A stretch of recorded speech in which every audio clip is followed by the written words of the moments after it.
بسم اللہ الرحمن الرحیم نحمده ونصلی ونسلم علی رسولہ الکریم اما بعد۔ معزز سامعین اکرام، السلام علیکم ورحمۃ اللہ وبرکاتہ۔ مولانا سید محمد عبد الواسع حسینی بخاری المعروف امان اللہ نورانی کی جانب سے حضور پاک صلی اللہ علیہ وآلہ وسلم کے 63 سالہ عمر شریف کی مناسبت سے 1500 سالہ جشن میلاد النبی صلی اللہ علیہ وسلم کے پربہار موقع پر 63 تحقیقی و علمی فتاووں کی پیشکش آپ حضرات کے حوالے کی جا رہی ہیں، اور اسی کی ایک سنہری کڑی ہے، ایک تحقیقی فتویٰ ہے جس کا عنوان ہے ٹیشو پیپر سے استنجا کرنا کیسا ہے۔ مدلل جواب عنایت فرمائے، نوازش ہوگی۔ بسم اللہ الرحمن الرحیم۔ جواب: پیشاب کے بعد صفائی کے لیے ٹیشو پیپر کا استعمال شرعاً جائز ہے۔ اس کی بنیاد یعنی اس بات کی بنیاد اس پتھر پر ہے جسے استنجا کے لیے استعمال کرنے کی اجازت فقہا نے دی ہے۔ یہ ان پاک جامد یعنی جو جمی ہوئی چیز ہوتی ہے، ایک ہوتی ہے بہنے والی اور ایک ہوتی ہے جمی ہوئی، تو یہ ان پاک جامد اشیاء یعنی چیزوں میں شامل ہے جنہیں فقہا نے استنجا کے لیے مناسب قرار دیا ہے،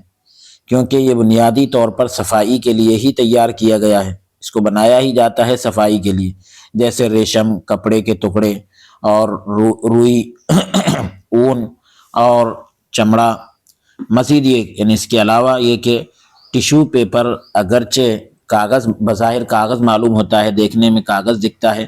لیکن حقیقت میں یہ کاغذ کے حکم میں نہیں ہے کہ جس کے ذریعے صفائی سے منع کیا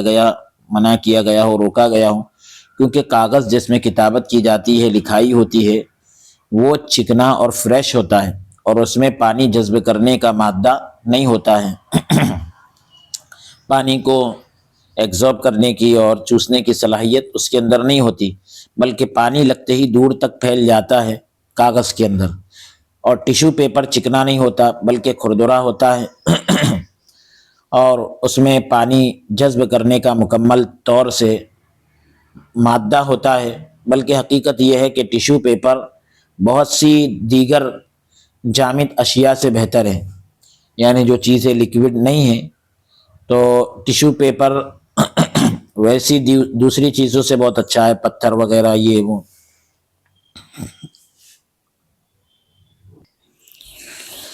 کیونکہ یہ نمی کو زیادہ مؤثر طریقے سے، پر اثر طریقے سے جذب کرتا ہے، چوس لیتا ہے، جلد خشک کرتا ہے، جلدی سکھا دیتا ہے۔ جہاں پانی کا انتظام موجود ہو وہاں بہتر اور افضل یہی ہے کہ پانی استعمال کیا جائے۔ تفصیلی فتویٰ: اسلام نے طہارت اور نظافت کے اصول کو نہایت باریک بینی اور حکمت کے ساتھ بیان فرمایا ہے۔ یہ اس بات کی روشن دلیل ہے کہ دین اسلام محض عبادات تک محدود نہیں، صرف عبادت تک اسلام کی لمٹ نہیں ہے، بلکہ انسانی زندگی کے ہر گوشے کو آداب اور اخلاق سے مزین کرتا ہے، یعنی آراستہ کرتا ہے، یہاں تک کہ روزمرہ کے معمولات میں بھی رہنمائی کرتا ہے، جیسا کہ اللہ تبارک و تعالیٰ کا ارشاد ہے، ان اللہ یحب التوابین و یحب المتطہرین، سورہ بقرہ آیت نمبر 222۔ بے شک اللہ خوب توبہ کرنے والوں اور پاک رہنے والوں کو پسند کرتا ہے۔ اس آیت سے معلوم ہوتا ہے کہ پاکیزگی اور طہارت اللہ کو محبوب ہے اور قضائے حاجت کے بعد صفائی اسی کا حصہ ہے۔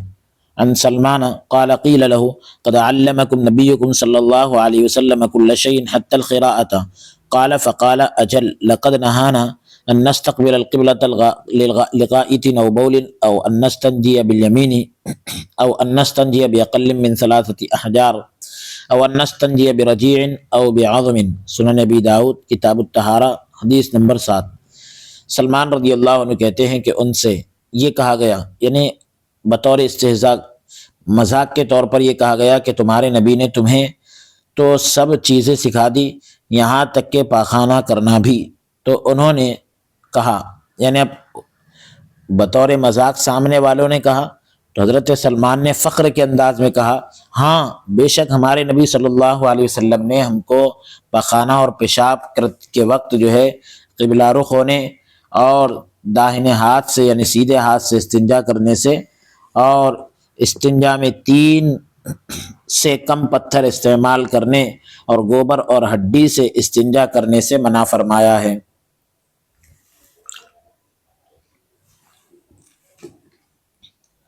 ایک اور حدیث پاک نقل کر رہے ہیں،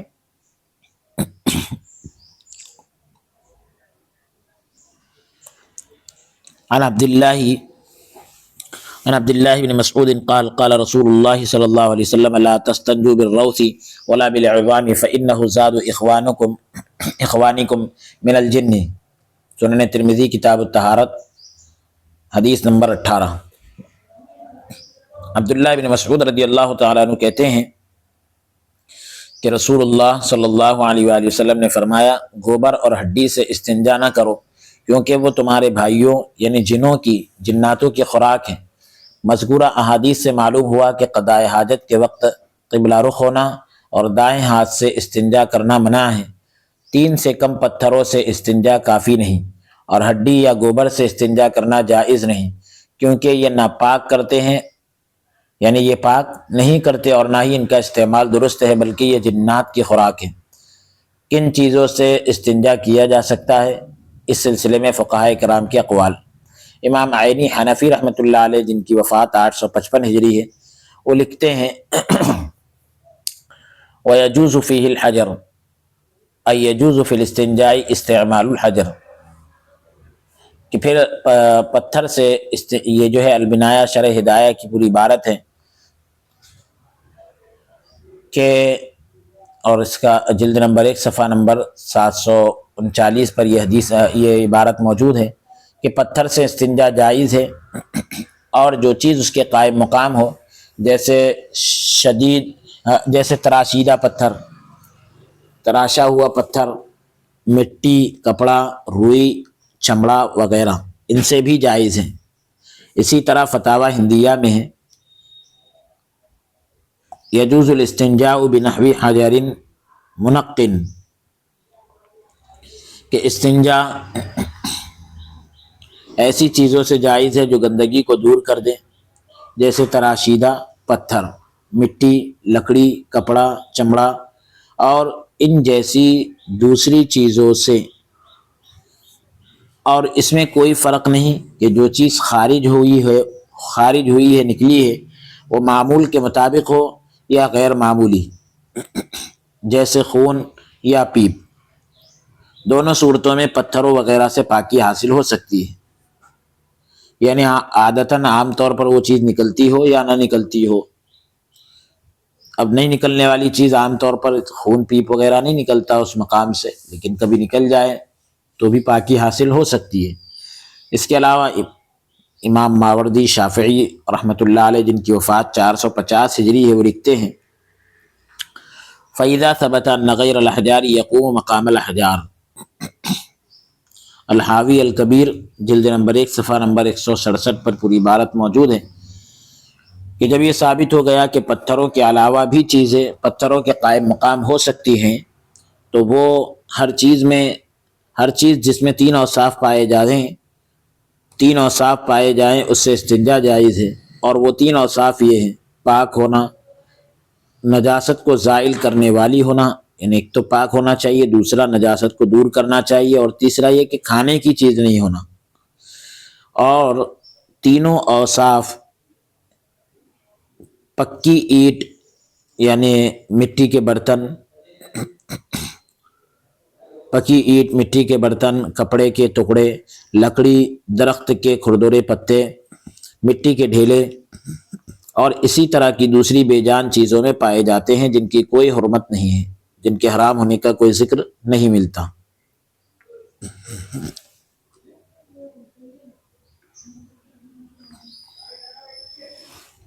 علامہ عمرانی شافعی رحمۃ اللہ علیہ،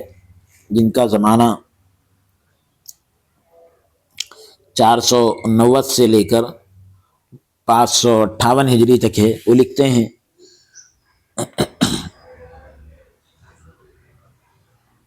البیان فی مذہب امام شافعی کے اندر کہ اگر کوئی شخص اور جلد نمبر 1 صفحہ نمبر 227 ہے کہ اگر کوئی شخص ریشمی کپڑے کے ٹکڑے سے استنجا کرے تو وہ کافی ہوگا، کیونکہ وہ ایک ٹھوس پاک چیز ہے جو نجاست کو زائل کر دیتی ہے، دور کر دیتی ہے، اور اس کی کوئی حرمت شرعی ممانعت یعنی شریعت میں کوئی رکاوٹ نہیں ہے، لہذا وہ پتھر کی طرح کافی ہوگا۔ حرملہ میں کہا گیا ہے کہ اگر کوئی شخص کسی کپڑے کے ایک طرف سے استنجا کرے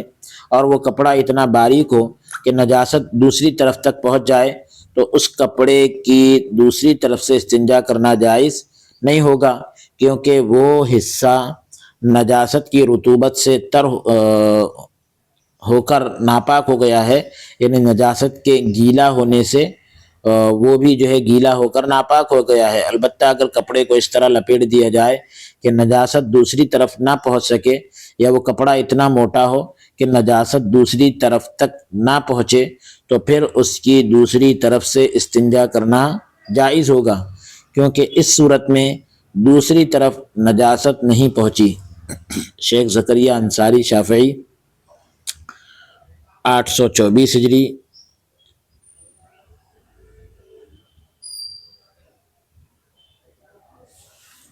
یہ لکھتے ہیں اسن المطالب جلد نمبر 1 صفحہ نمبر 51 پر کہ اور چمڑا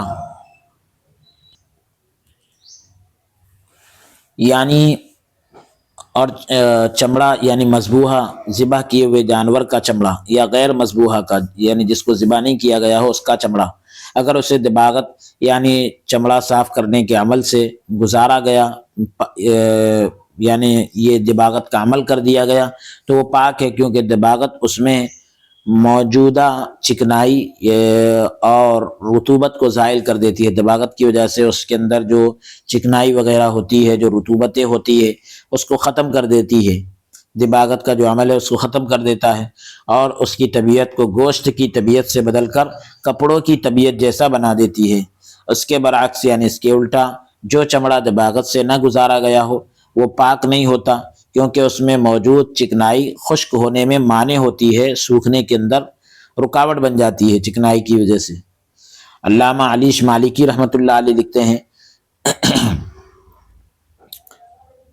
منح الجلیل شرح مختصر خلیل کے اندر جلد نمبر 1 صفحہ نمبر 106 پر، جس کا ترجمہ یہ ہے کہ استنجا جائز ہے خشک یعنی سوکھی، پاک اور نجاست کو دور کرنے والی چیز سے، بشرطے کہ وہ نقصان دہ نہ ہو، اور نہ ہی محترم یعنی قابل احترام ایسی چیز جس کی شریعت میں عزت یا حرمت ہو، اور جائز نہیں ہے گیلی چیز سے، نہ ہی نجس چیز سے یعنی ناپاک چیز سے بھی جائز نہیں ہے،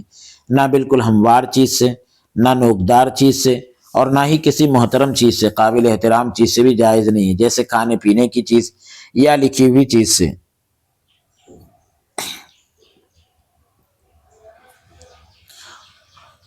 ابو القاسم خرقی حنبلی رحمۃ اللہ علیہ جن کی وفات 334 ہجری ہے، وہ لکھتے ہیں مختصر الخرقی صفحہ نمبر 13 پر کہ لکڑی، کپڑا اور ہر وہ چیز جس سے صفائی حاصل ہو جائے وہ پتھروں کے حکم میں ہے، سوائے گوبر، ہڈی، کھانے کی چیز اور بہت بڑے پتھر کے، جس کے 3 کونے ہوں تو وہ 3 پتھروں کے برابر ہیں، اور جو چیز مقام خروج کے علاوہ لگ جائے، جو جہاں سے ناپاکی نکلتی ہے اس کے علاوہ لگ جائے تو اس کی صفائی صرف پانی ہی سے ممکن ہے، یعنی اگر ناپاکی پھیل جائے تو پھر پانی سے ہی اس کی صفائی ہوگی۔ مذکورہ تمام اقوال سے، اوپر جتنے بھی اقوال ذکر کیے گئے اس سے معلوم ہوا کہ استنجا کے لیے پتھر کے علاوہ بھی چیزیں استعمال کی جا سکتی ہے، جیسے مٹی، لکڑی، روئی، پتے، اینٹ، کپڑا، یہاں تک کہ ریشمی کپڑا بھی اگر پاک اور موٹا ہو تو اس سے استنجا جائز ہے۔ دباغت شدہ چمڑا پاک ہے، یعنی جس چمڑے کو دباغت دے دی گئی ہو وہ پاک ہے اور اس سے استنجا کیا جا سکتا ہے۔ ٹیشو پیپر کا احترام اور استعمال، منادیل یہ جو رومال وغیرہ ہوتے ہیں، تولیے، یا خشک کرنے والا کاغذ، سکھانے والا کاغذ ایک جامد مادہ ہے، یعنی یہ رومال کے طور پر اور سکھانے کے طور پر استعمال ہوتا ہے. جو سیاہی، تیل یعنی انک وغیرہ گر گئی ہو، تیل اور یا دیگر مائعات، بہنے والی لکوڈ جتنے بھی ہوتے ہیں، اس کو خشک کرنے، سکھانے اور جذب کرنے کے لیے، یعنی اس کو ایگزارب کرنے کے لیے بنایا گیا ہے. ماہرین کے مطابق یہ زیادہ تر درختوں کے گودے سے تیار کیا جاتا ہے، جس میں تقریباً 30% نرم لکڑی ہوتی ہے، 70% سخت لکڑی شامل ہوتی ہے. ڈاکٹروں کی طرف سے بعض طبی حالتوں میں استنجا کے لیے بھی اس کے استعمال کی سفارش کی جاتی ہے. بعض ڈاکٹر حضرات کسی مخصوص مرض کے اندر اس کے استعمال کے لیے حکم کرتے ہیں کہ استنجا اس سے کیا جائے. پانی وغیرہ کا استعمال بعض امراض کے اندر نقصان دہ ہوتا ہے. ٹیشو اس کاغذ کے حکم میں نہیں آتا جس سے استنجا منع ہے، کیونکہ ممنوع کاغذ وہ ہے جو علم یا مقدسات کی تحریر کے لیے استعمال ہوتا ہو، جبکہ ٹیشو پیپر خاص طور پر صفائی اور خشک کرنے کے لیے بنائے جاتے ہیں. علامہ ابن عابدین حنفی رحمۃ اللہ علیہ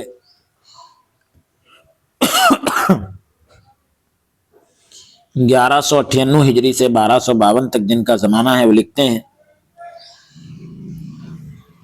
رد المحتار جلد 1 صفحہ نمبر 552 پر،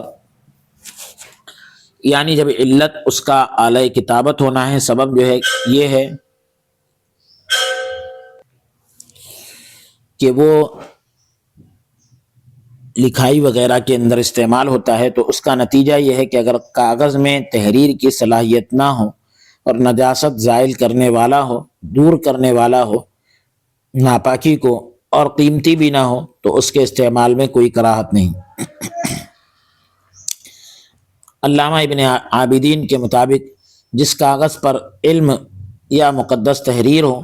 اس سے استنجا جائز نہیں، لیکن عام کاغذ سے جائز ہے. ٹیشو پیپر اگرچہ بظاہر کاغذ لگتا ہے، دیکھنے میں کاغذ لگتا ہے،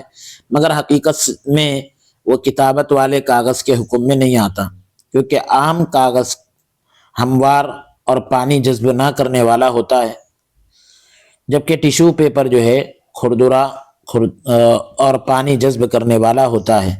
اس لیے ٹیشو پیپر سے استنجا کرنا جائز ہے. ٹیشو پیپر سے استنجا کرنے کی شرعی حیثیت. لوگوں کا یہ کہنا درست نہیں کہ ٹیشو پیپر نجاست کو مکمل طور پر نہیں ہٹاتا، بلکہ کچھ اثر باقی رہ جاتا ہے یا ایک جگہ سے دوسری جگہ منتقل ہو جاتا ہے. ناپاکی کا اثر ایک جگہ سے دوسری جگہ منتقل ہوتا ہے، ادھر ادھر ناپاکی لگ جاتی ہے، ناپاکی کا اثر باقی رہ جاتا ہے. کیونکہ شریعت نے استنجا کے لیے پتھر اور اس جیسی چیزوں کو جائز قرار دیا ہے، اور یہ حکم آسانی اور سہولت پر مبنی ہے. اس کی بنیاد آسانی اور سہولت ہے. آسانی کے پہلو سے سئل رسول اللہ صلی اللہ علیہ وسلم عن الاستطابۃ فقال اولا یجد احدکم ثلاثۃ احجار حجرین للصفحتین وحجر للمسربہ السنن الکبریٰ للبیہقی.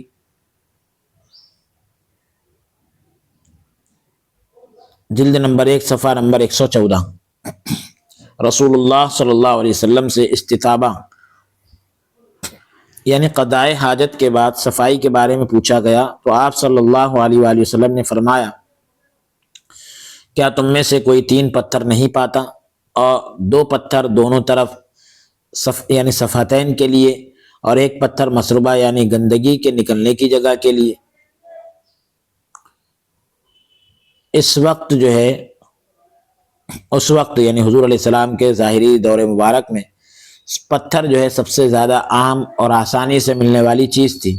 جو اس بات کی دلیل ہے کہ استنجا میں آسانی مطلوب ہے. آج کے دور میں شہروں اور گھروں میں ٹیشو پیپر عام ہے، اس لیے وہی سہولت اب اس پر لاگو ہوتی ہے.